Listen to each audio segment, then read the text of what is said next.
हाँ जी, नमस्कार। कैसे हैं दोस्तों आप लोग। आज का जो हमारा वीडियो है लेक्चर नंबर 1 है सीए इंटरमीडिएट टैक्सेशन का। और स्टार्ट करने से पहले एक बैकग्राउंड बनाना बहुत ज़रूरी है कि हम पढ़ाई कैसे करने वाले हैं, क्या क्या चीज़ें हमको सीखने मिलेगी, आपको किस तरीके से पढ़ना है, ये हम पढ़ क्यों रहे हैं, इससे क्या फ़ायदे होंगे। तो वो सारी चीज़ें जो है आज की क्लास में मैं क्लियर करूँगा, क्योंकि टैक्सेशन मेरा कोर सब्जेक्ट है, आप लोग का भी कोर सब्जेक्ट बनना चाहिए। तो उसके लिए जो है बहुत सारी महत्वपूर्ण बातें जो हैं अभी हम लोग डिस्कस कर रहे हैं।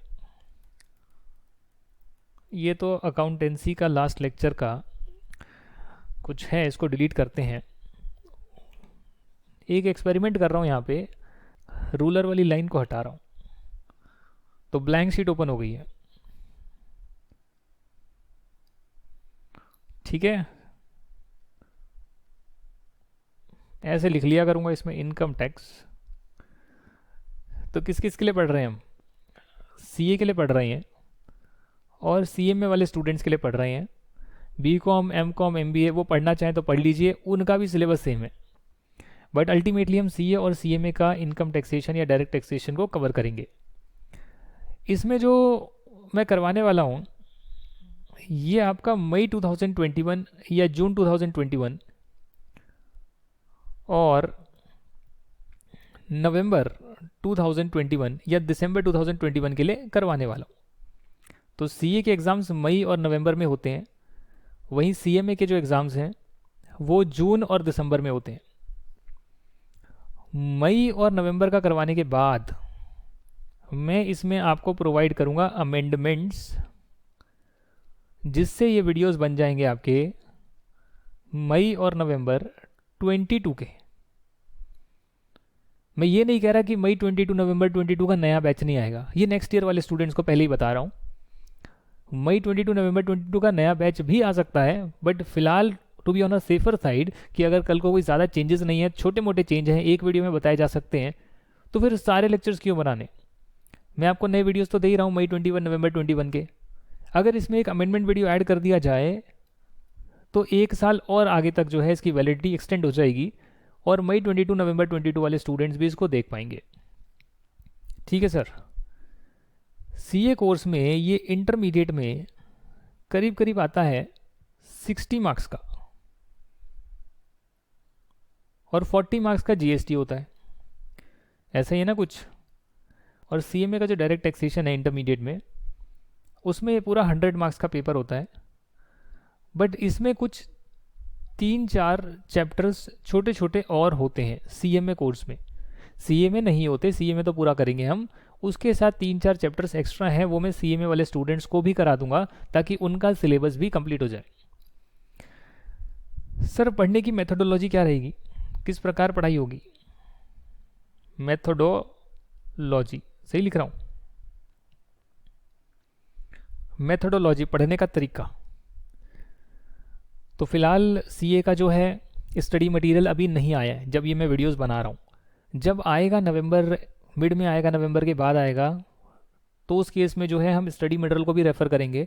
पर फिलहाल मैंने अपना जो ई बुक है उसका चैप्टर 1 को अमेंड कर लिया है, चेंज कर लिया है। तो पहले हम चैप्टर 1 करेंगे, चैप्टर 2 करेंगे, चैप्टर 3 करेंगे, तो तब तक तो बुक आ ही जाएगी। तो जब बुक आ जाएगी तो उसके हम स्टडी मटेरियल के सारे क्वेश्चन आंसर्स को करेंगे, उसके पीछे की एक्सरसाइज को करेंगे। मैं आपका जो है हर चैप्टर के बाद एमसीक्यू टेस्ट लूँगा।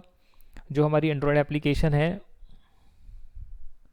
Learns up, Android application learnsup.com, यहाँ पर जो है मैं आपका टेस्ट लूँगा हर चैप्टर के बाद, जिसका रिजल्ट आपको ऑन द स्पॉट मिलेगा और आप उसमें एमसीक्यू हिस्ट्री में जाकर रिजल्ट चेक कर सकते हैं। जो रॉन्ग आंसर आया है आपका उसका राइट आंसर चेक कर सकते हैं, और अगर उसमें रीज़न की ज़रूरत होगी तो रीज़न भी आपको मिल जाएगा कि ऐसा क्यों है।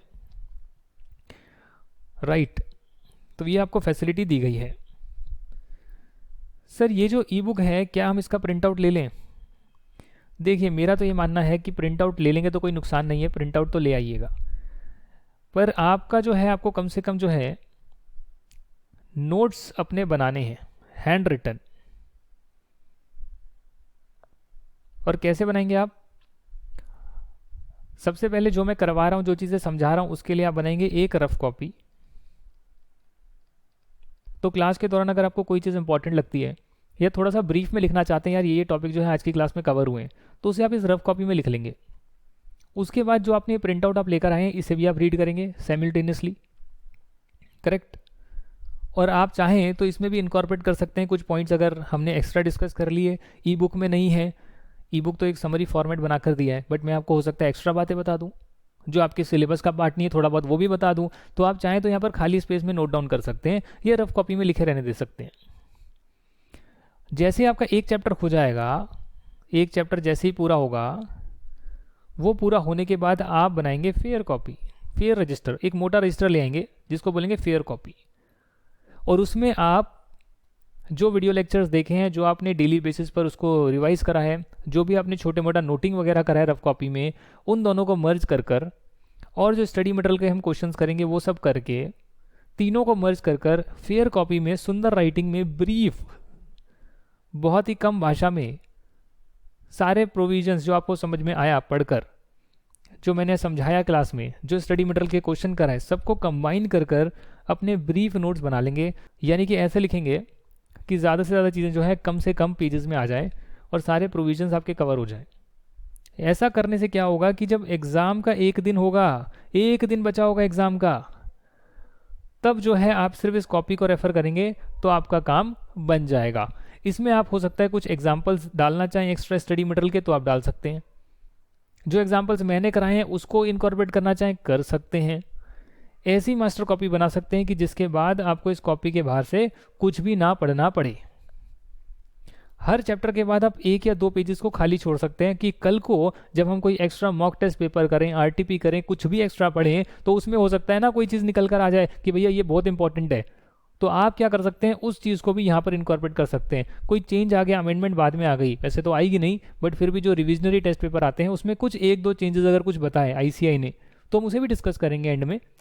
बट आपको मेहनत नहीं करनी पड़ेगी, आप उसको अपनी कॉपी के पीछे लिख लेंगे। जिस चैप्टर का कोई चेंज है उसको पीछे लिख लेंगे, तो आपकी वो मास्टर कॉपी बन गई, जिसके बाद आप उसको बार बार रिवाइज कर सकते हैं और अपने एग्जाम्स को क्लियर कर सकते हैं, एग्जामिशन ला सकते हैं। अब होता क्या है कि इतनी मेहनत कोई नहीं करता, सब आएंगे, वीडियो लेक्चर अटेंड करेंगे, इसका प्रिंट आउट लाएंगे, हो गया तैयारी, दैट्स इट। स्टडी मटेरियल के क्वेश्चन मैंने करा दिए, हो गए स्टडी मटेरियल के क्वेश्चन। तो भाई आपने खुद से क्या ट्राई करा, इसीलिए आपको खुद से भी सब चीज़ें करनी है जो मैंने कराई। उसके बाद आप खुद भी तो सब कुछ पढ़ेंगे और तब जो है आपकी पक्की तैयारी होगी एग्जाम के लिए। This you should be doing. E book मैंने आपको दी है समरी फॉर्मेट में, तो ई बुक में आपको पूरी कराऊंगा जिसमें एग्जाम्पल्स हैं और सारे प्रोविजंस हैं। स्टडी मटेरियल के सारे क्वेश्चंस कराऊंगा हर चैप्टर होने के बाद, all questions, all illustrations. MCQ test दूंगा आपको चैप्टर वाइज, लेटेस्ट अपडेट करके दूंगा ऐप के अंदर, वेबसाइट पे। नाम क्या है, learnsup.com। 5वीं चीज़, ऊपर वाली चीज़ों को रिवाइज करो, प्लस मॉक टेस्ट होते हैं या पास्ट ईयर होते हैं उनकी प्रैक्टिस करो। आपका इनकम टैक्सेशन ऐसा हो जाएगा कि आपको उसमें कोई बीट नहीं कर सकता। सारे क्वेश्चन के आंसर आपके सही निकलेंगे, सारे प्रोविजंस क्लियर होंगे, एग्ज़ाम के सारे क्वेश्चंस आपको आते होंगे, एग्ज़ाम में अच्छे नंबर आएंगे और जो चीज़ आपको चाहिए वो सब मिल जाएगी। यही नहीं बल्कि आपका जो सीए फाइनल है, वो सीए फाइनल का भी आपका जो है 30-40% कवर हो जाएगा अगर आप इंटरमीडिएट को अच्छे से करते हैं। ये मेरे लेक्चर्स अच्छे से देखते हैं तो आपका 30-40% सीए फाइनल लेवल का कवर हो जाएगा।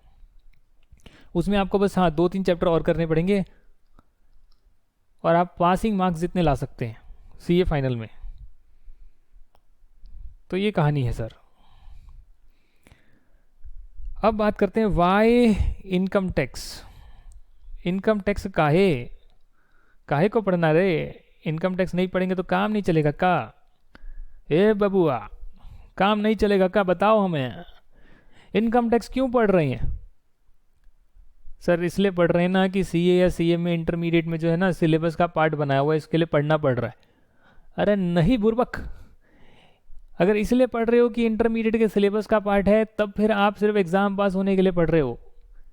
बट अगर इसलिए पढ़ रहे हो कि इनकम टैक्स पढ़ने से जो फ़ायदे हैं इसके, वो फ़ायदे से आप बहुत ज़्यादा पैसे कमा सकते हैं, कहीं पर आपको नौकरी मिल सकती है, अपना बिजनेस स्टार्ट कर सकते हैं, कंसल्टेंसी दे सकते हैं, फर्म में काम कर सकते हैं, किसी की रिटर्न भर सकते हैं इनकम टैक्स की, टैक्स बचा सकते हैं, टैक्स प्लानिंग कर सकते हैं, इतना कुछ कर सकते हैं। तो उसलिए पढ़ोगे तो आपका जो इनकम टैक्स का सिलेबस है वो आपको कम लगेगा, आपको इनकम टैक्स में इंटरेस्ट डेवलप होगा, क्योंकि आप इससे इतनी सारी चीज़ें कर सकते हैं। तो इसलिए अगर कोई भी बोले इनकम टैक्स क्यों पढ़ रहे हो, तो बोलो नंबर 1, सीए बनने के बाद मुझे पैसा कमाना है और पैसा कमाकर उस पर इनकम टैक्स बचाना है, इनकम टैक्स सेव करना है। तो सेव तभी कर पाओगे जब प्रोविजंस पता होंगे कि भैया इनकम टैक्स में लिखा क्या है, इनकम टैक्स लगता किस पर है, कैसे कैलकुलेट होता है। तो पता नहीं होएगा तो कैसे कर पाओगे। दूसरा, जब पैसे कमाओगे तो सबको रिटर्न भरनी होती है, इनकम टैक्स रिटर्न आपको अपनी भी भरनी होगी, फैमिली में और कोई पैसे कमा रहा है उसको भी भरनी होगी। हो सकता है अभी वो सीए से भरवाते हो सकता है कि वो खुद भरते हो। तो आप इनकम टैक्स रिटर्न भी फिल कर पाएंगे, प्लस और लोगों का टैक्स भी बचा पाएंगे, खुद का भी बचा पाएंगे, दूसरों का भी बचा पाएंगे। तो दूसरों को बचा पाएंगे तो क्या होगा, दूसरे का बचा पाएंगे तो क्या होगा, आप मनी अर्न कर पाएंगे। आप लोगों की टैक्स प्लानिंग कर सकते हैं कि भैया अगर आप ये जो ट्रांजैक्शन है इसको ऐसे नहीं ऐसे दिखाएं या इस तरीके से करें तो आपका टैक्स बच सकता है। वो तभी बता पाएंगे जब आपको प्रोविजंस की क्लैरिटी होगी, इनकम टैक्स के बारे में सब चीज़ें पता होगी। तो इनकम टैक्स के इतने सारे फ़ायदे हैं और ये सब आपको आता होगा तो एग्ज़ाम्स तो पास हो ही जाएंगे, एग्ज़ाम्स तो निकल ही जाएंगे, उसमें कोई बड़ी बात नहीं है। अच्छा सर, बहुत ज्ञान दे दिया आपने, पेल के रख दिया। काम की बात बताओ, ये क्या है इनकम टैक्स, भला क्या है इनकम टैक्स एक्ट क्या भला है इनकम टैक्स एक्ट। तो भाइयों कुछ ऐसा है कि जो इनकम टैक्स एक्ट है वो एक एक्ट है, और एक्ट का मतलब होता है कानून है। कानून इसलिए है दोस्तों क्योंकि गवर्नमेंट को पैसा चाहिए होता है, जिसको गवर्नमेंट अपना रेवेन्यू बोलती है। रेवेन्यू कमाने के कई तरीके होते हैं। गवर्नमेंट कहीं पर पैसा लगा सकती है, नेचुरल रिसोर्सेज को बेच सकती है, पैसा कहीं पर लगाए तो उससे अर्निंग भी आ सकती है, जो गवर्नमेंट की अंडरटेकिंग से जहाँ पर गवर्नमेंट ने पैसा लगाया है। गवर्नमेंट लोगों पर टैक्स लगा सकती है, तो यहाँ से गवर्नमेंट को पैसा आता है।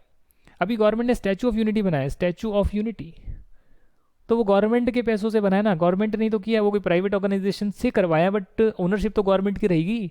तो उससे जब टिकट बेचकर पैसा आएगा तो भी तो गवर्नमेंट को आएगा, तो गवर्नमेंट वहाँ से भी अर्न कर रही है जी। पर गवर्नमेंट टैक्स से भी अर्न कर रही है, और टैक्स से अर्न करने के लिए ऐसा तो बोल नहीं सकते कि भैया टैक्स लगाया देना पड़ेगा। उसके लिए एक पूरा प्रोसीजर फॉलो होता है, और वो प्रोसीजर है संविधान के तहत जो है आपको फॉलो करना पड़ेगा। आपको उसका एक कानून बनाना पड़ेगा, और कानून बनने के बाद जब वो एक्ट जो बन जाएगा तो वो सभी लोगों पर लगेगा, और सभी लोगों पर लगेगा तो उन्हें फॉलो करना पड़ेगा, क्योंकि अगर वो फॉलो नहीं करेंगे तो जेल की रोटी खानी पड़ेगी, जेल का पानी पीना पड़ेगा, अब तो जेल में जाना पड़ेगा। पोशंपा भाई पोशंपा, लाल किले में क्या हुआ। तो जेल जाना पड़ सकता है भाइयों, फाइन देना पड़ सकता है, पेनल्टी देनी पड़ सकती है, और वो सब तभी माना जाएगा जब उसको हम कानून की शक्ल देंगे। कानून सुना होगा, कानून होता है, बहुत सारे कानून होते हैं, क्रिमिनल लॉज होते हैं, चोरी कर ली, डकैती कर ली, मर्डर हो गया, जेल, वो भी कानून बने हैं, ये भी कानून बने हैं। ये रेवेन्यू एक्ट है जिससे कि गवर्नमेंट को रेवेन्यू आता है, टैक्सेस लगते हैं। रेवेन्यू कई प्रकार से आ सकता है, एक है आपका इनडायरेक्ट टैक्स और एक है आपका डायरेक्ट टैक्स। डायरेक्ट टैक्स यानी कि इनकम टैक्स, और इनडायरेक्ट टैक्स यानी कि जीएसटी। मतलब एग्जाम्पल है, जीएसटी एक इनडायरेक्ट टैक्स है, गुड्स एंड सर्विसेज टैक्स एक इनडायरेक्ट टैक्स है, और इनकम टैक्स एक डायरेक्ट टैक्स है। बट क्यों ये डायरेक्ट टैक्स है और क्यों ये इनडायरेक्ट टैक्स है मेरे भाई? क्योंकि इनकम टैक्स जिस इंसान पर, जिस पर्सन पर लगता है उसको अपनी जेब से देना होता है, इसलिए बोलते हैं डायरेक्ट टैक्स। इसका बर्डन शिफ्ट नहीं कर सकते हैं, एक इंसान दूसरे इंसान पर इसका अपना बर्डन शिफ्ट नहीं कर सकता। मुझ पर गवर्नमेंट ने बोला भाई तुमको टैक्स देना पड़ेगा, तुम्हारी इनकम है तो मुझे अपनी जेब से ही देना पड़ेगा, मैं किसी दूसरे बंदे से लाकर नहीं दे सकता टैक्स। परंतु गुड्स एंड सर्विसेज टैक्स में अगर गवर्नमेंट बोलती है आप जो है सेल्स कर रहे हैं, आपके पास पैसा आ रहा है, उस पर जीएसटी दो, तो आप जो है सामने वाले कस्टमर से कलेक्ट कर सकते हैं और फिर गवर्नमेंट को जमा करा सकते हैं। आप कोई सामान खरीदने जाते हैं, मोर वगैरह में जाते हैं, मोर मतलब बिग बाजार जैसा ही मोर है, विशाल मेगा मार्ट, आपने सुना होगा, मॉल्स होते हैं ये। आप जब खरीदने जाएंगे तो वहां पर आप सामान को खरीदेंगे तो बिल जनरेट होगा, तो सेल किसने करी? सेल उस मॉल ने करी जी, मॉल ने सेल करी। सेल जो करी वो मॉल ने सेल करी, मॉल इसने सेल करी, यहां पर सेल हुई है। तो इस मॉल में जो सेल करी उस सेल पर जो है इसको टैक्स देना होता है, उसे बोलते हैं indirect tax, goods and services tax. Goods की सेल हो, सर्विसेज की सप्लाई हो, जो भी हो, गुड्स एंड सर्विसेज की सप्लाई पर टैक्स लगता है, उसे बोलते हैं जीएसटी, जो बाद में करेंगे। अब टैक्स इनको देना है, बट ये अपनी जेब से ना देकर कस्टमर को बोलते हैं देखो भैया हमने आपको 100 रुपये का सामान बेचा है, 12 रुपये का टैक्स लगाया है, तो 112 हमको दो, 12 हम गवर्नमेंट को दे देंगे। इसे बोलते हैं इनडायरेक्ट टैक्स, क्योंकि लगा तो इन्हीं पे है, पर इन्होंने सामने वालों से कलेक्ट करने की इनको छूट दी है, यानी कि बर्डन शिफ्ट कर दिया गया है। नहीं विश्वास होता तो जाइए कुछ सामान खरीदिए 10-20 रुपए का कुछ, उस पर बिल लेकर आइए, बिल में देखिए जीएसटी लगा होगा, यानी कि आपको चेप दिया जीएसटी का बिल, जीएसटी का खर्चा। मैकडॉनल्ड्स का बर्गर लाइए, उसमें जीएसटी लगा होगा, आप पर चेप दिया जी, हमारे चार्जेस दो, जीएसटी तो हम गवर्नमेंट को जीएसटी पे कर देंगे, अपनी जेब से ना देकर आपकी जेब से पैसा लिया है। और वहीं डायरेक्ट टैक्स जो लगेगा इसी मॉल पर लगेगा, मोर पर लगेगा, मैकडॉनल्ड्स पर लगेगा, तो उसे अपनी जेब से डायरेक्ट टैक्स देना होगा। वो डायरेक्ट टैक्स आपसे नहीं ले सकते, आप पर लगेगा तो आपको देना होगा, आप किसी और से नहीं ले सकते। ये सब प्रोविजंस बने हुए हैं। तो इसीलिए इनकम टैक्स एक डायरेक्ट टैक्स है और जीएसटी एक इनडायरेक्ट टैक्स है। सही बोल रहा हूँ, गलत तो नहीं कह रहा? सर बात तो सही कह रहे हो आप, और अभी आप हमें इनकम टैक्स एक्ट पढ़ा रहे हो, पर इनकम टैक्स एक्ट पढ़ाने से पहले थोड़ा सा समझाइए हमें कि ये एक्ट बनता कैसे है।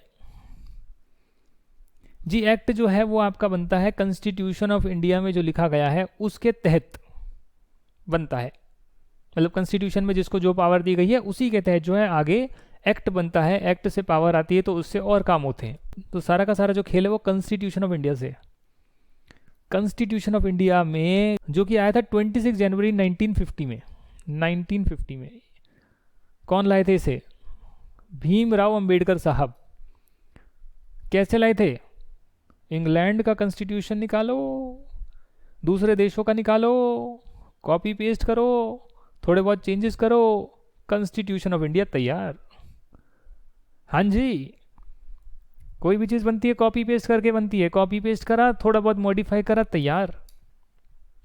ऐसे कॉन्स्टिट्यूशन ऑफ इंडिया बन गया 1950 में। इंडिया आज़ाद हुआ तो उसके बाद 3 साल बाद कॉन्स्टिट्यूशन ऑफ इंडिया बन गया। करीब करीब 26 जनवरी 1950 को ये आ गया, तभी 26 जनवरी बनाते हैं Republic day of India. Republic day, अब कोई पूछे रिपब्लिक डे क्यों मनाते हैं? भाई उस दिन हमारा संविधान आया था, इसलिए बनाते हैं। उस कॉन्स्टिट्यूशन ऑफ इंडिया में 3 डिपार्टमेंट्स बनाए हैं। एक है लेजिस्लेटिव जो कि लॉ बनाता है, और लॉ कानून जो है वो पार्लियामेंट बनाता है। पार्लियामेंट बनाता है, पार्लियामेंट अगर देश के लिए बनेगा, और विधानसभा बनाएगी अगर स्टेट के लिए बनेगा। तो यह है पहला डिपार्टमेंट, कानून बनाने का डिपार्टमेंट, लेजिस्लेटिव। दूसरी डिवीजन है एग्जीक्यूटिव, जो इसको एग्जीक्यूट करेगा। कानून बन गया है बट कानून को चलाना, देख रेख करना, ये कौन करेगा? ये वो करेगा जो सरकार, जो गवर्नमेंट बनी है। मतलब पार्लियामेंट में अपोजिशन के लोग हैं कि नहीं है? भाई और बहनों मुझे बताइए कि पार्लियामेंट में अपोजिशन के लोग हैं कि नहीं है? है ना? तो जब कोई कानून बनेगा तो उसमें पार्लियामेंट के सभी लोग वोट करेंगे, नहीं करेंगे? चाहे वो फेवर में करें अगेंस्ट में करें, उनको अधिकार होगा कि नहीं होगा? होगा, उनको अधिकार होगा। तो क्योंकि पार्लियामेंट में सब लोग बैठे हैं जो इलेक्ट होकर आए हैं, मेंबर ऑफ पार्लियामेंट। और लेजिस्लेटिव असेंबली में बैठे हैं मेंबर ऑफ लेजिस्लेटिव असेंबली, जो स्टेट के लिए कानून बनाते हैं, तो वहाँ सभी लोग हैं। बट एक बार कानून बन गया तो उसको कौन चलाएगा? वो पीएम लेड कैबिनेट चलाएगा, जिसको नहीं बोलते कैबिनेट वाले, जो कैबिनेट मिनिस्टर जो होते हैं। मतलब क्या, निर्मला सीतारमन नाम सुना है, नितिन गडकरी नाम सुना, पीयूष गोयल सर नाम सुना, चार्टर्ड अकाउंटेंट है पीयूष गोयल सर, सुरेश प्रभु चार्टर्ड अकाउंटेंट है, पार्लियामेंट भी है, मेंबर भी हैं, कैबिनेट के हेड हैं। तो ये जो गवर्नमेंट के डिपार्टमेंट बने हुए हैं, कैबिनेट्स बने हुए हैं, पावर एंड फ्यूल का, पावर एंड कोल का अलग होगा, इंफॉर्मेशन का, टेक्नोलॉजी का अलग होगा, ये जो आपका क्या बोलते हो इसको, शिक्षा, न्यू एजुकेशन पॉलिसी आ रही है, शिक्षा विभाग अलग है, डिफेंस अलग है, सब चीज़ें अलग है, रेवेन्यू डिपार्टमेंट अलग है, उसमें डायरेक्ट टैक्स इनडायरेक्ट टैक्स के डिपार्टमेंट फिर अलग भिन्न भिन्न है। तो ये सब क्या है? ये पीएम लेड कैबिनेट है जो इन लॉज एंड रेगुलेशन का पालन करवाते हैं, ठीक है ना सर। और देश की इकोनॉमी में जो भी योगदान कर सकते हैं वो डिपार्टमेंट वो करते हैं। लॉज रेगुलेशन का पालन करवाना है, देश को चलाना है, दोनों काम जो है पीएम लेड कैबिनेट करता है। अब उसके बाद भी कई लोग नहीं मानते भैया लॉज रेगुलेशन का पालन नहीं करते, तो फिर एंड में आता है हमारा जुडिशरी, जो महान है, जिसमें करीब करीब 11 लाख केसेस पेंडिंग है। आई थिंक उससे ज़्यादा ही होंगे, मेरा अगर अनुमान सही है तो। पेंडिंग है सर, पेंडिंग है, लोगों की मौत हो जाती है, केस ख़त्म नहीं होता है। तभी बेटर है, आपको एडवाइस दे रहा हूँ, कोर्ट कचहरी के चक्कर से बचें, जितना हो सकता है बाहर सेटलमेंट करें। क्योंकि जुडिशरी बनाने के लिए बना दिया, supreme court, high court, district court बना दिया गया। एक कोर्ट में बात नहीं बनी, हाईगर कोर्ट में जाओ, वहाँ बात नहीं बनी, उसके हायर कोर्ट में जाओ, चलते रहते हैं केसेस 30-30, 40-40 साल। तो 30-30, 40 साल किसके पास है भाई? कानून का पालन नहीं होगा तो क्या होगा? कई जगह पर जो होता है, अपराध किया जाता है तो एफआईआर लॉन्च होती है, एफआईआर लॉन्च होने के बाद जो है यहाँ पर काम करवाया जाता है, जुडिशरी में जाया जाता है, और जुडिशरी में जाने के बाद जो है पुलिस ने जो कंप्लेन करी उसमें आरोपी को प्रस्तुत किया जाता है, उसका एक डिफेंस का लॉयर होता है, एक प्रोसिक्यूटर होता है जो कि गवर्नमेंट का होता है लॉयर, पुलिस डिपार्टमेंट का की तरफ से लड़ रहा होता है। दोनों में जो जीतते हैं उसकी जीत होती है, हार और जीत। तो बस ऐसे जो है हमारा जुडिशरी सिस्टम चलता है।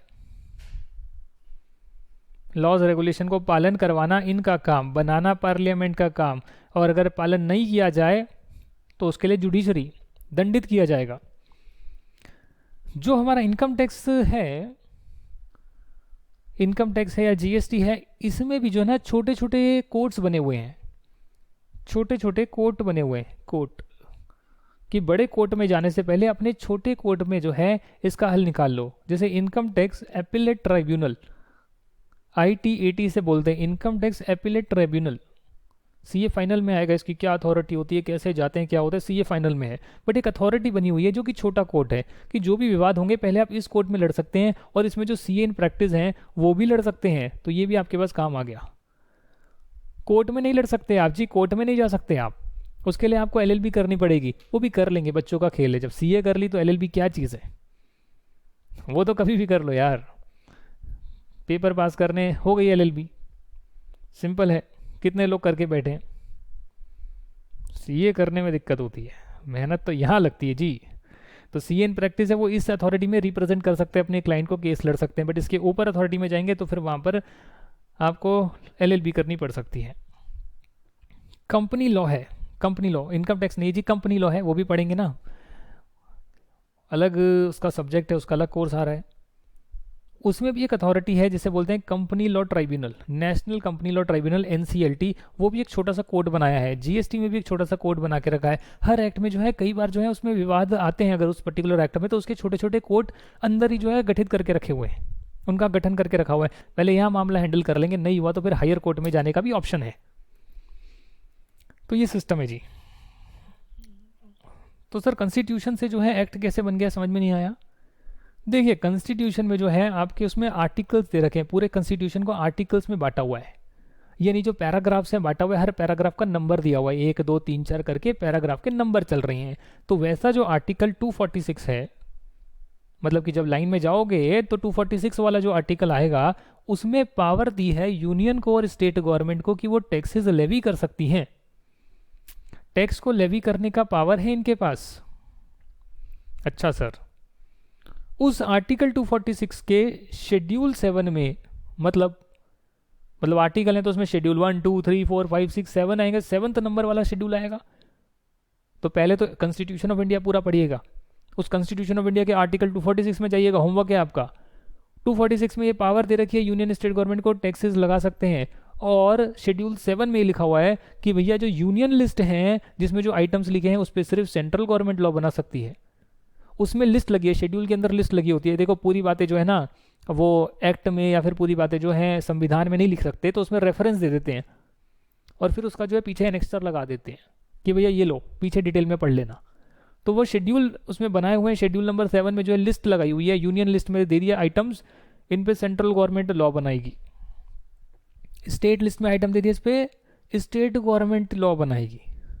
और कंकरेंट लिस्ट में दे दिया भैया जिसमें सेंट्रल स्टेट दोनों बना सकती है। सर कुछ बात समझ में आ रही है? मतलब कि जो इनकम टैक्स एक्ट होगा ये पूरे इंडिया पर लगता है, नहीं लगता? जी हाँ। तो ये जो इनकम टैक्स की बात है कहाँ दे रखी होगी? यूनियन लिस्ट में, स्टेट लिस्ट में, या कॉन्करेंट लिस्ट में? सोचिए। यूनियन लिस्ट में दे रखी होगी ना मेरे भाई, यूनियन लिस्ट में दे रखी होगी तभी तो सेंट्रल गवर्नमेंट ने इस पे लॉ बनाया होगा, पूरी कंट्री के लिए इनकम टैक्स एक्ट बनाया। हर स्टेट का इनकम टैक्स अलग थोड़ी ना होता है, कंट्री का एक है, तो यूनियन लिस्ट में दे रखा होगा। यस, यूनियन लिस्ट में दे रखा है। और लिस्ट में जब एंट्री आ रही है, item 1, item 2, item 3, serial number चल रहे हैं लिस्ट में, बड़ी लंबी चौड़ी लिस्ट बना के रखी हुई है, तो उसके एंट्री नंबर 82 में लिखा हुआ है जिसमें पावर दी गई है सेंट्रल गवर्नमेंट को कि आप टैक्सेस लेवी कर सकते हैं, but other than agricultural income, agriculture income पे नहीं कर सकते। काहे? क्योंकि भैया 1950 में जब देश आज़ाद होने के कुछ सालों बाद जब ये संविधान बना तो उन्होंने पाया कि हमारे जो किसान हैं जिनसे लगान लिया जाता था, जिनसे पैसे वसूल किए जाते थे, उनको राहत दे दी गई। भैया ठीक है, तुम्हारी एग्रीकल्चर इनकम तुम कमाओ, एग्रीकल्चर से पैसा कमाओ, इंडिया को बहुत सारा खाने की ज़रूरत है, खाना खाने की ज़रूरत है, मतलब उत्पादन करने की ज़रूरत है, तो खाना भी खाएंगे, उत्पाद होगा तभी तो खाना खाएंगे। पहले तो ब्रिटिशर्स ले जाते थे सब, तो उनको छूट दे दी गई, भैया लो इनकम टैक्स जो है अब एग्रीकल्चर इनकम पे मत लगाना। तो इसलिए जो है सेंट्रल गवर्नमेंट को पावर दे दी गई। हालांकि अब जो है गवर्नमेंट ने इनडायरेक्ट मेथड निकाली है कि इनकम टैक्स जो है एग्रीकल्चर इनकम पर इनडायरेक्टली लगाएंगे, डायरेक्टली नहीं लगाएंगे, उसका प्रोसीजर बाद में करेंगे। बट फिलहाल एंट्री नंबर 82 में चीज़ें हमें समझ में आ गई है। सर अब बताइए हमें कि ये जो पुलिस है, पुलिस ये पुलिस के लिए लॉ बनाने की पावर किसको होगी? उनके लिए भी कानून बनेगा ना, हर चीज़ के लिए कानून बनता है। तो ये जो पुलिस है भाई, ये पुलिस आप मुझे बताइए कौन सी लिस्ट में होगा? Police police police police union में होगा। दिल्ली में जो है वो सेंट्रल गवर्नमेंट की कहते हैं, अरविंद केजरीवाल सर बोलते रहते हैं बार बार कि भैया पुलिस तो सेंट्रल गवर्नमेंट के पास है, हमारे पास है ही नहीं। यूनियन लिस्ट में होगा। मुंबई पुलिस स्टेट लिस्ट में होगा। मुंबई पुलिस तो स्टेट में भी होती है। तो अगर दोनों जगह गवर्नमेंट बना रही है इस पे लॉ, तो ये कॉन्करेंट लिस्ट में आइटम दे रखा होगा मेरे भाई। कॉन्करेंट लिस्ट में लिखा है कि पुलिस से जुड़ी हुई चीज़ें जो है उस पर कानून स्टेट भी बना सकती है, सेंटर भी बना सकती है। तो इसलिए दिल्ली क्योंकि यूनियन टेरिटरी है, वहाँ पर जो पुलिस है वो सेंट्रल गवर्नमेंट ने उस पर लॉ बनाया है और वो वाली पुलिस यहाँ पर रहती है। बाकी हर स्टेट की अपनी पुलिस होती है। ठीक है सर, दिल्ली पुलिस बट है वो सेंट्रल गवर्नमेंट की, स्टेट की नहीं है। मुंबई पुलिस स्टेट की है, वो सेंट्रल गवर्नमेंट की नहीं है। हाँ जी, तो ये बात है, अब समझ में आ रहा है, कुछ चीज़ें क्लियर हो रही है। क्या ये रटना है क्या जो कहानी सुना रहा हूँ रटनी? अरे नहीं, इसको सुनने के लिए सुनना है जी। आपको तो सब कुछ खाना बनाकर परोस कर दिया है ई बुक में, ई बुक को रीड करोगे उसके बाहर से कुछ नहीं आएगा। स्टडी मटेरियल के क्वेश्चन वगैरह प्रैक्टिस कर लेंगे, दैट्स इट। तो आप ये सब भूल भी जाओगे जो बताया, तो उसमें कोई दिक्कत नहीं है। आपको तो सिर्फ ये ई बुक दी है, प्रिंट आउट लेकर इसकी रीडिंग मारनी है, आपका काम खत्म है। बाकी अतिरिक्त ज्ञान जो दे रहा हूँ सुन लो भाई, सुनने के लिए ज्ञान बट रहा है, ले लो, फ्री में बट रहा है। फ्री में नहीं है सर, पैसे तो दिए, फीस तो दी है। हाँ जी, तो वही समझ लीजिए, बट एक्स्ट्रा ज्ञान के नहीं ना दिए, इसके दिए। एक्स्ट्रा ज्ञान तो फ्री में ही बट रहा है। टैक्सेस क्या होते हैं मैंने आपको बताया, गवर्नमेंट कुछ पैसा लेना चाहती है, भैया हमको भी तो लिफ्ट करा दे, थोड़ी सी तो लिफ्ट करा दे। तो गवर्नमेंट ने कर ले भैया, लिफ्ट करवाने के लिए पहले एक्ट बनाते हैं और फिर लिफ्ट कराते हैं। तो उस एक्ट के तहत जो है गवर्नमेंट को पैसा मिलता है। और डायरेक्ट टैक्स और इनडायरेक्ट टैक्स गवर्नमेंट दोनों प्रकार के लगा सकती है। जो क्या होते हैं मैंने आपको उसके डिफरेंसेस बता दिए। टैक्सेस क्यों लगते हैं ये भी मैंने आपको बता दिया। भैया गवर्नमेंट को पैसा चाहिए, वैसे तो बहुत सारी जगह से पैसा ले सकते हैं, बट पैसा कहीं से भी आए अच्छी बात है। तो टैक्सेस के फॉर्म में ही पैसा आता है, जिससे कि आप रोड्स बनाते हैं, आप डैम्स बनाते हैं, आप गवर्नमेंट हॉस्पिटल बनाते हैं, आप स्कूल्स बनाते हैं, आप डिफेंस बनाते हैं। अच्छा सर, अब बात करते हैं एक एक चीज़ों की। आपको फंड्स देते हैं नेशन के डेवलपमेंट के लिए। आज भी हमारा nation one of the poorest nation में आता है। छोड़ दीजिए जो कुछ अमीर लोग हैं जिसमें फेसबुक, गूगल, अमेजन पैसा लगा रहे हैं, माइक्रोसॉफ्ट पैसा लगा रहे हैं, उनको छोड़ दीजिए, अमीर लोगों को। 1% को छोड़िए, 99% को देखिए, आज भी जो है पिछड़ा है सर, पिछड़ा है। एवरेज इनकम को कंपेयर करिए आप डेवलप्ड नेशन से, बहुत कम इनकम है, गरीबी है इंडिया में, गरीबी। हाँ, इंटरनेट आ गया तो सब कुछ देख लेते हैं, उसी में हम अपने आप को समझ रहे हैं रईस हो गए हम, इंटरनेट आ गया हमारे पास, 4G। अरे भैया बाहर निकल कर देखिए हकीकत क्या है, बड़ी तंगी है पैसों की। As compare to develop nation, building roads बना रहे हैं, रोड में अभी भी गड्ढे हैं, गड्ढों में एक्सीडेंट हो रहे हैं। कब ठीक होगा सर? डैम बना रहे हैं, चलो बना लो, अच्छी बात है। हेल्थ केयर, गवर्नमेंट हॉस्पिटल में कोई फैसिलिटी ढंग की नहीं मिलती है जी। स्कूल्स हिंदी मीडियम से पढ़कर आते हैं, गुजराती मीडियम से पढ़कर आ रहे हैं, क्या कर रहे हैं भाई तुम? बंगाली मीडियम से पढ़कर आ रहे हैं, 12वीं के बाद कहते हैं सर अब CA भी इस मीडियम में हो जाएगी क्या? हिंदी मीडियम में कर लें क्या? अब यह काम आपको इंग्लिश में करना है बाद में, अभी हिंदी मीडियम में करोगे, 12वीं तक हिंदी पढ़ाई आपको, इंग्लिश में नहीं कराया कुछ भी। सारा काम इंग्लिश में होता है और आपको हिंदी पढ़ा दी। क्या स्कूलों का है हालत, और वो भी ढंग से नहीं कराई है। डिफेंस, चलो भैया यहाँ हमारा मेजरली 70% एक्सपेंडिचर जाता है। चलो भाई यूएसए हम आपके वेपन्स लेंगे, पाकिस्तान और चाइना को डराने के लिए लेंगे हम, फ्रांस से ले लेंगे और पता नहीं कहाँ कहाँ से ले लेंगे, राफेल डील करेंगे, नए मिलिट्री मिसाइल्स मंगाएंगे, सारा पैसा यहाँ डाल देंगे। तो किस लिए? देश की रक्षा के लिए, बस सारा पैसा यहीं जा रहा है। कुल मिलाकर सारा पैसा यहीं पर जा रहा है, डिफेंस में जा रहा है, आर्मी में जा रहा है, यहीं पर सारा पैसा जा रहा है। चलो चलो चलो चलो चलो, क्यों जा रहा है? अरे क्योंकि भैया हमारी देश की जनता इसी में खुश है। कुछ हो जाए तो भैया पाकिस्तान पे एक आध मिसाइल छोड़ दो, जीत जाओ पाकिस्तान से, हम तो उसी में खुश हैं, चाहे हमारे देश के लोग जो है गरीब रहें, चाहे डेवलपमेंट ना हो 50 सालों में, कोई दिक्कत नहीं है। वेल, डिफेंस का इक्विपमेंट रखना बहुत ज़रूरी है, बट उसे इन हाउस प्रोड्यूस करने पर गवर्नमेंट को जोर देना चाहिए, instead of buying it from the foreign countries. अपने खुद के मिसाइल्स बनाने चाहिए, बनाए भी हैं, अग्नि है और पता नहीं क्या क्या मिसाइल्स हैं, बनाए भी हैं, और बनाइए, अच्छे बनाइए आप। पर उसके अलावा अपना हेल्थ केयर को अच्छा करिए, अपने रोड्स को अच्छा करिए। रोड्स पे तो काम चल रहा है, चलो अच्छी बात है। हेल्थ केयर अच्छा करिए, स्कूल अच्छे करिए। हेल्थ केयर और स्कूल अगर अच्छी हो गई तो हमारा देश ऑटोमेटिकली ग्रो कर जाएगा। जैसा दिल्ली में हो रहा है, हेल्थ केयर और स्कूल पर फोकस किया जा रहा है। It is the primary pillars, it is the pillar to grow an economy. क्योंकि अगर स्कूल अच्छे होंगे, बढ़िया होंगे, एकदम बढ़िया फैसिलिटी मिलेगी गवर्नमेंट स्कूलों में भी, तो स्टूडेंट का जो है, बच्चे का जो है दिमाग खुलेगा। आवारागर्दी, लड़ाई झगड़े, गाली गलोच, इसी में पड़े हुए सारे लोग। गवर्नमेंट स्कूलों की हालत देखो आप, बट अगर वहाँ पर अच्छी चीज़ें सिखाई जाएगी तो उसका माइंड डेवलप करेगा, माइंड डेवलप करेगा तो अच्छी चीज़ें करेगा, देश के लिए भी, अपने लिए भी, अपने परिवार के लिए भी सही दिशा में आगे बढ़ेगा।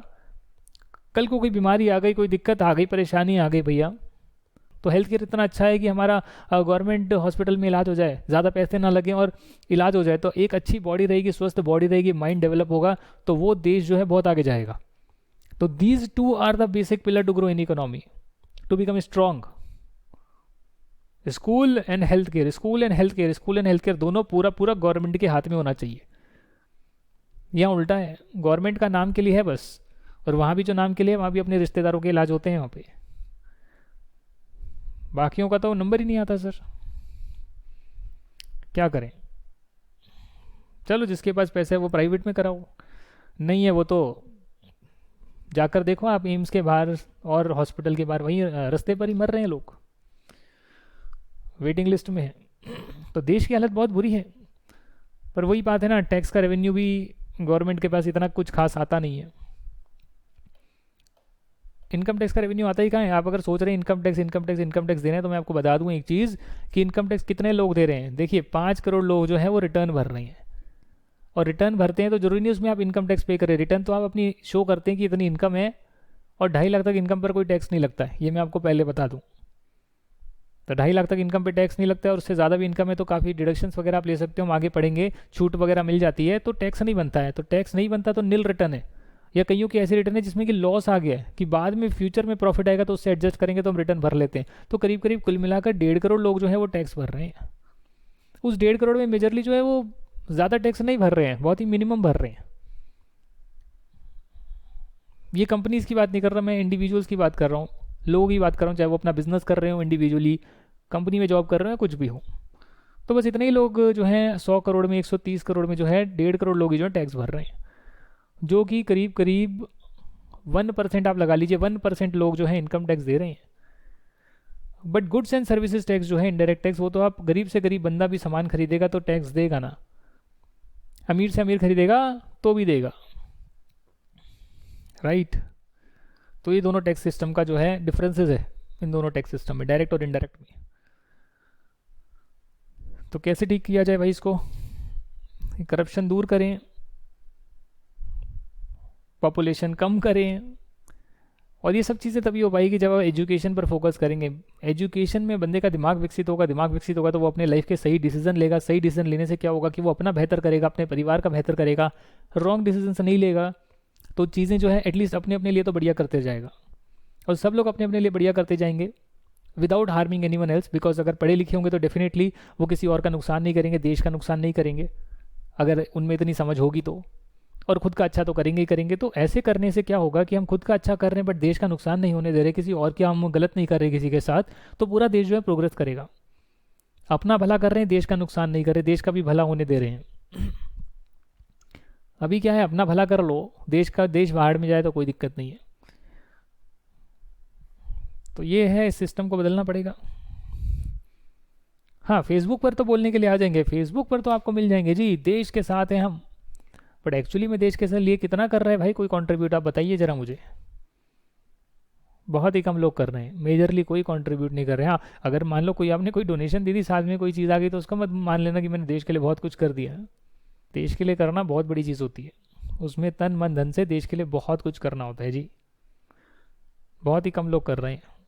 इनकम टैक्स लॉ, देखिए इनकम टैक्स जो है वो तो कैसे बना उसके बारे में हमने चर्चा नहीं करी, थोड़ा सा मैं आपको बता देता हूँ। कोई भी लॉ है, वो कोई भी एक्ट जो है कैसे बनता है ज़रा देख लेते हैं।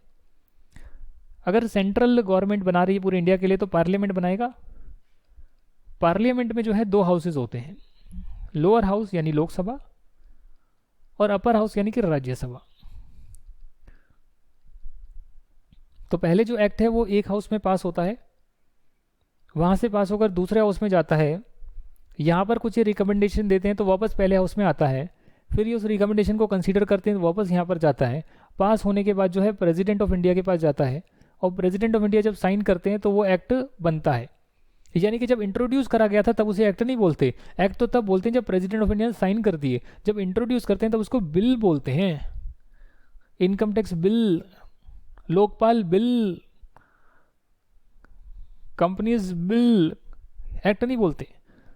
पास हो गया, साइन हो गया, तब एक्ट बन गया जी, कानून बन गया, क्योंकि दोनों हाउसेज ने पास कर दिया, प्रेसिडेंट ऑफ इंडिया ने साइन कर दिया। अब जब यहाँ पर इंट्रोड्यूस होता है तो दूसरे अपोजिशन वाले जो है अगर वो इस बिल से परेशान हैं, उन्हें नहीं चाहते वो इसको लाएं, तो वो हंगामा मचाते हैं, वो पार्टिसिपेट नहीं करते, वो हो हल्ला करते हैं, वो इसको पास नहीं होने देते, और उसके बाद किसी तरह पास किया जाता है। अब प्रेसिडेंट ऑफ इंडिया ने साइन कर दी है, एक्ट तो बन गया, बट क्या एक्ट बनते ही एप्लीकेबल हो जाता है? एप्लीकेबल यानी कि जैसे ही प्रेसिडेंट ऑफ इंडिया साइन करे, ओ माय गॉड ये एक्ट जो है हम पर लग रहा है, क्या लिखा है इसमें ज़रा पढ़ना पड़ेगा, नहीं पढ़ेंगे तो पता नहीं जुर्माना लगेगा क्या, अचानक से ऐसे हो जाएगा? जी नहीं, प्रेसिडेंट ऑफ इंडिया जब साइन करेंगे तो उसके बाद उसे एक नोटिफिकेशन के जरिए पब्लिश किया जाएगा। और नोटिफिकेशन जो है, इंडिया का एक वेबसाइट बनी है इंडिया की, जिसे बोलते हैं official gazette of India. Official gazette of India, इसमें जो भी चीज़ें पब्लिक को बतानी होती है, किसी चीज़ को नोटिफाई करना होता है, लोगों तक पहुंचाना होता है, वो यहाँ पर पब्लिश करी जाती है। और यहाँ पब्लिश करने के बाद मान लिया जाता है कि पब्लिक को हमने इंटीमेट कर दिया। अब भले ही आपको इसके बारे में नहीं पता हो तो फिर आप यहाँ तक नहीं पहुँच सकते, और पता है तो यहाँ पर जाकर देखिए कितनी चीज़ें पब्लिश हो रही है, कितनी चीज़ें लोगों के लिए बन रही है जो गवर्नमेंट पब्लिश कर रही है ऑफिशियल गैजेट ऑफ इंडिया पे। गूगल टाइप करके देखिए आप, गूगल पे उस नोटिफिकेशन में लिखा होगा कि ये पर्टिकुलर एक्ट इस डेट से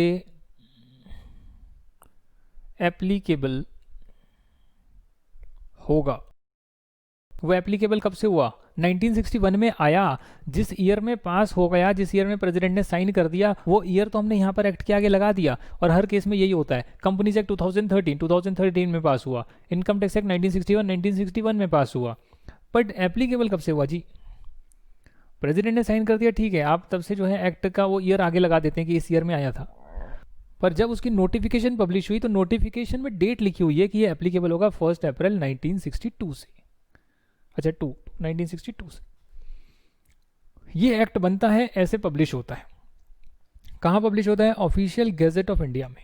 ये देखिए egazette.nic.in वेबसाइट है, इस पर आप जाइए और यहाँ पर जाकर जरा चेक कर देखिएगा। ये आपका मैं होमवर्क दे रहा हूँ आज, कि देखिए कितनी चीज़ें जो है यहाँ पे मालूम होनी चाहिए। कोविड के आने की वजह से सभी डिपार्टमेंट को सूचित किया जाता है कि अपनी जो भी चीज़ें हैं वो ई पब्लिश किया जाए, ई गैजेट पोर्टल पर ही पब्लिश किया जाए। यानी अब तो ऑनलाइन ही होता है। ओके सर, ओके, डन है, ऑनलाइन पब्लिश करो। खुल रहा है भाई, खुल रहा है, थोड़ा सा धीरे चल रहा है नेट। इनकम टैक्स लॉ जो है वो एक्ट से बड़ा होता है। इसका रीज़न ये है कि एक्ट जो है वो तो एक बार आ गया, पर क्या आपको लगता है कि जो 1961 में लॉ बना था, मतलब 1961 में जो एक्ट बना था, वो आज भी जो है एप्लीकेबल रहेगा? उस टाइम के सिनेरियो के हिसाब से बना और हम उसी को आज फॉलो करे जा रहे हैं। हो सकता है उस टाइम 25,000 रुपये जिसकी इनकम है वो एग्जेम्प्ट होती हो, उस पर टैक्स ना लगता, उससे ज़्यादा वाली इनकम वाले के लिए लगता हो। अभी वही कानून फॉलो करेंगे क्या जब सबका इनकम लेवल बढ़ गया है? इकोनॉमी में इतने चेंजेस आ गए हैं, ग्लोबलाइजेशन हो गया था 1991 में, उसके बाद कितने सब कुछ हो गया, आईटी डेवलप हो रहा है और बहुत सारी चीज़ें और आ रही है। अब तो स्टार्टअप का कल्चर आ रहा है। तो जैसे जैसे चीज़ें चेंज होती हैं, एक्ट में बदलाव होते हैं। एक्ट में बदलाव हर साल किए जाते हैं बाय एनुअल फाइनेंस एक्ट, जो कि हर साल आता है और इनकम टैक्स एक्ट में बदलाव कर देता है। ये फाइनेंस एक्ट जो है, जब भी आप बजट देखेंगे ना, हर साल का बजट आता है, तो उस बजट में जो है एक फाइनेंस एक्ट भी पास होता है। Finance act 2020, finance act 2021, 22, 23। हम लोग फाइनेंस एक्ट 2020 पढ़ रहे हैं और पूरा होने के बाद फाइनेंस एक्ट 21 के वीडियो भी डाल दूंगा।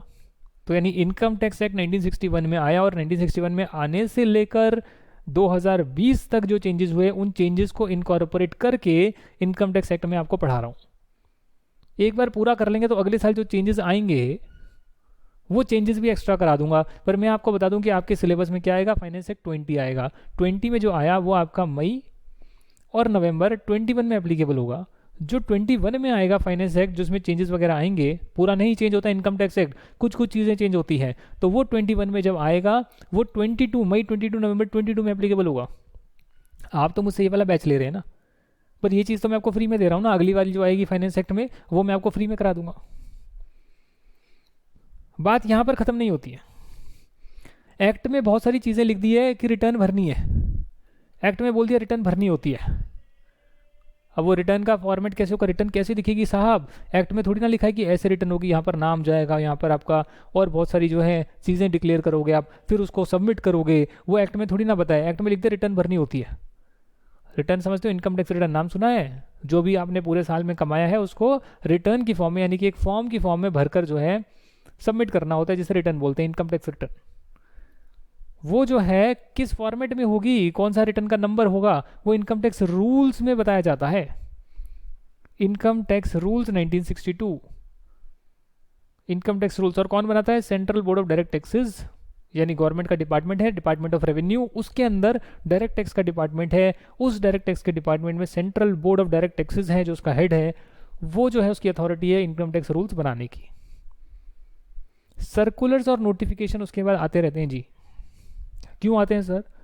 भाई एक्ट में कोई वर्ड लिख दिया, उस वर्ड का मीनिंग क्लियर नहीं हो रहा है, इशू आ रहे हैं, प्रॉब्लम आ रहे हैं, तो गवर्नमेंट क्या करती है? गवर्नमेंट कहती है भैया अगला फाइनेंस एक्ट तो आएगा बाद में, एक बार तुरंत जो है इसको चेंज करते हैं नोटिफिकेशन के माध्यम से। तो गवर्नमेंट जो है, सेंट्रल गवर्नमेंट नोटिफिकेशन निकालकर एक्ट को चेंज कर देती है, बीच में चेंज कर देती है, भैया ये वाली चीज़ को चेंज कर लो, करेक्शन है।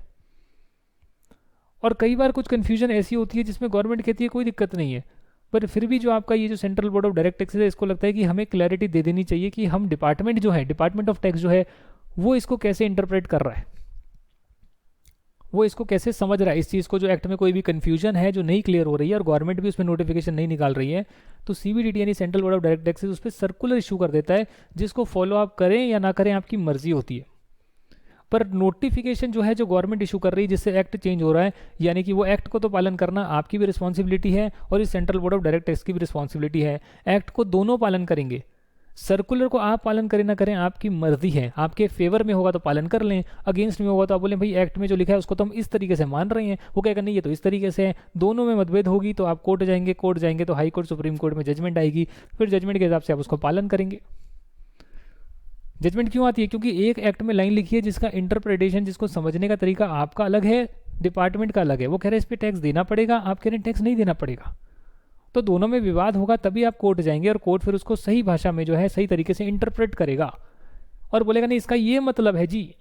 उसे बोलते हैं केसेस जो सीए फाइनल में पढ़ते हैं, इंटरमीडिएट का पार्ट नहीं है। सर्कुलर्स भी ज़्यादा कुछ इंटरमीडिएट में थोड़े बहुत ही आते हैं, ज़्यादा नहीं आते। नोटिफिकेशन जो चेंजेस है वो तो हम एक्ट में पढ़ ही लेंगे, और इनकम टैक्स रूल्स भी कुछ खास आपके कोर्स में आते नहीं, थोड़े बहुत आते हैं।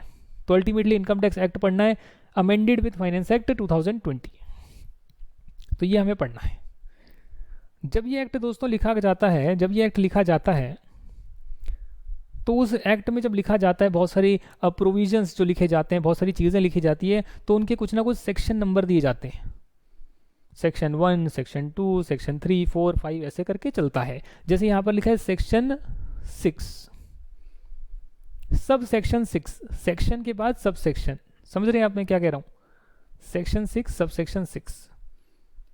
सर सब सेक्शन 1 भी होगा? हाँ, सेक्शन 6 में मतलब एक पैराग्राफ है, एक पर्टिकुलर टॉपिक है, उसको एक सेक्शन नंबर दे दिया है, तो सेक्शन नंबर को दे दिया सेक्शन नंबर 6। अब इसमें जो सब पैराग्राफ्स होंगे उसको sub section 1, sub section 2, sub section 3, sub section के अंदर के जो सब पैरा होंगे उसको क्लॉजेज, और क्लॉजेज के अंदर जो सब पैरा होंगे उसे सब क्लॉज बोलते हैं।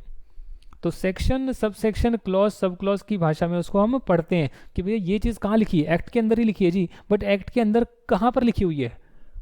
उस वाले पेज नंबर पर लिखी। अरे पेज नंबर नहीं, वो सेक्शन नंबर बता दो ना, उसके सामने उसका एक नंबर दिया होगा ना। तो एक्ट की जो बातें लिखी है उसे प्रोविजंस बोलते हैं, उस प्रोविजन का नंबर दिया उसे सेक्शन नंबर बोलते हैं, और एग्जैक्टली उस सेक्शन नंबर के भी अंदर कौन से सब पैरा में सब सेक्शन में लिखा है और सब पैरा के अंदर कौन से क्लॉज के अंदर सब क्लॉज में लिखा है, उसे वो पढ़ने का तरीका होता है, ताकि जब भी आप उसे बोलें या कभी भी अब जुडिशियल केसेस में जाए उसको समझाएं तो आप ये ना बोल दें, एक लाइन बोल दें कि ये लिखी हुई है इनकम टैक्स एक्ट में। आप उसको प्रॉपर रेफर करें कि इनकम टैक्स एक्ट के section 6, sub section 6, clause 1, clause A, sub clause आई में लिखा हुआ है, ऐसे लिखा जाता है। एक फिक्टिशियस नंबर दे रहा हूं,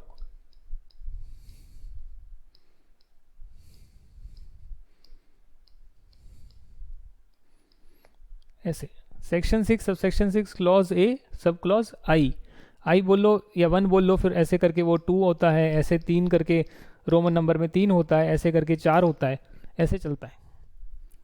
ए की जगह बी, सी, डी आता है। तो यानी कि बहुत सारे पैराग्राफ लिखे हुए हैं, तो अगर आप सिर्फ सेक्शन नंबर याद रखेंगे, सेक्शन सब सेक्शन नंबर याद रखेंगे तो बहुत है। आपको क्लॉजेज, उसके सब क्लॉजेज, वो कौन सी लाइन नंबर पर लिखा हुआ है वो इतना कुछ याद करने की जरूरत नहीं है आपको सिर्फ इनकम टैक्स के प्रोविजंस पता होने चाहिए, और अगर कोई सेक्शन नंबर वगैरह थोड़े बहुत मालूम है तो अच्छी बात है, सारे नहीं भी याद है तो कोई बड़ी बात नहीं है। हालांकि सेक्शन 2 एक ऐसा सेक्शन है जो एक तो डेफिनेशन का सेक्शन होता है। सेक्शन 2 किसी भी एक्ट का ले लीजिए, इनकम टैक्स एक्ट हो गया, कंपनीज एक्ट हो गया, जनरली उसमें डेफिनेशंस होती है, ताकि आप डिफाइन कर दें इस वर्ड का मीनिंग क्या है, ताकि उस एक्ट, पूरे एक्ट में जब भी वो वर्ड आए तो आपको जो है बार बार उसका मीनिंग ना बताना पड़े, क्योंकि आपने सेक्शन 2 में लिख दिया है। और ये एक विचित्र सेक्शन है कि सेक्शन 2 जो है ना, उसके ब्रैकेट में सब सेक्शन की जगह डायरेक्टली क्लॉजेज होते हैं। वैसे तो सेक्शन के अंदर सब सेक्शन, सब सेक्शन में क्लॉज, क्लॉज में सब क्लॉज होते हैं, लिखने का तरीका होता है। जब भी हम बेयर एक्ट को पढ़ेंगे मैं आपको बेयर एक्ट खोल के भी दिखाऊंगा, बट सेक्शन 2 के अंदर जो ब्रैकेट में लिखा होता है उसे हम क्लॉजेज, डायरेक्टली वो क्लॉजेज लिखे हुए हैं, क्लॉज 1A, 2, 3 ऐसे करके क्लॉजेज चल रहे हैं। साथ में आपको 2 चीज़ें और सुनने मिलेगी, वो है प्रोवाइजो और एक्सप्लेनेशंस। भाई कई बार सेक्शन में जो है एक्ट के अंदर ही जो है चीज़ें समझाई होती है, सेक्शन में प्रोविजंस लिखे होते हैं और नीचे एक्सप्लेनेशन लिखी होती है, क्लैरिटी देने के लिए एक्स्ट्रा बातें लिखी होती है। और कई बार सेक्शन में कोई बातें समझाई होती है और लिखा होता है ये बातें सब कुछ सही है, बट इसकी कुछ एक्सेप्शंस हैं, यानी कि यहाँ पर ये चीज़ें नहीं लगेगी, उसे प्रोवाइजो बोलते हैं। प्रोवाइजो कि मिस्टर ए को टैक्स तो देना है, इस इनकम पर टैक्स देना होता है, प्रोवाइजो इस कंडीशन में नहीं देना होगा, एक्सेप्शन, एक्सेप्ट दिस। और एक्सप्लेन करा हुआ यहाँ पर टैक्स वैक्स देना होता है, बट इसका एक्सप्लेनेशन ये है, इसका मतलब ये है जी, और अच्छे से एक्सप्लेन कर दिया, कहीं कन्फ्यूजन ना आ जाए। तो वहाँ पर एक्सप्लेनेशंस दी होती है, सेक्शन का ही पार्ट होती है, सेक्शंस में ही लिखी होती है, प्रोवाइजोज लिखे होते हैं, इस सेक्शन का प्रोवाइजो है। तो जब भी हम एक्ट में पढ़ेंगे उसमें सेक्शन नंबर का रेफरेंस दे रहे हैं, प्रोवाइजो एक्सप्लेनेशन बोल रहे हैं, तो आपको पता होगा कि क्या बोल रहा हूँ मैं, आपको उसका मतलब पता होगा। और ये देखिए पब्लिश कर दिया, यहाँ पे गैजेट की आईडी भी दे रखी है, ministry of road and transport वाले डिपार्टमेंट ने पब्लिश करा है, कुछ कोई नोटिफिकेशन पब्लिश करिए तो यहाँ पे नोटिफिकेशन पब्लिश होती है। अब खोल के देख लो, पढ़ लो, आपकी अगर जिज्ञासा है तो पढ़ लो भैया क्या क्या मिनिस्ट्री ऑफ रोड वाले कर रहे हैं काम, नोटिफिकेशन के माध्यम से इशू कर रहे हैं, अमेंड कर रहे हैं अपने एक्ट को, कर लो भाई, बिल्स एंड एक्ट भी है।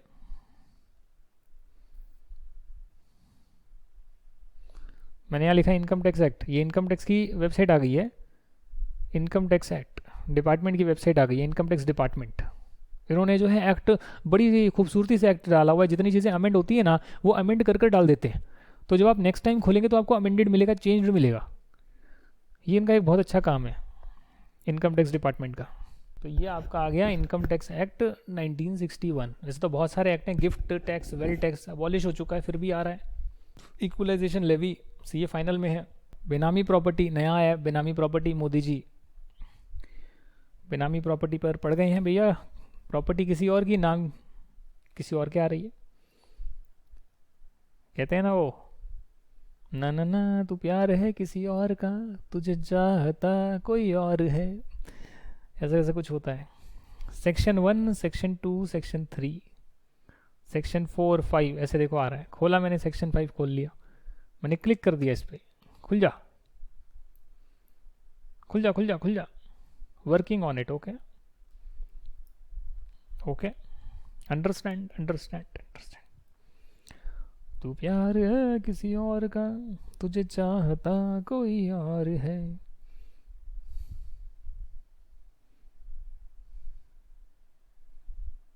ये देखिए, अब ये जब आया यहाँ पर सेक्शन 5, ये बेयर एक्ट है, बेयर एक्ट की लैंग्वेज है ये, ठीक है ना।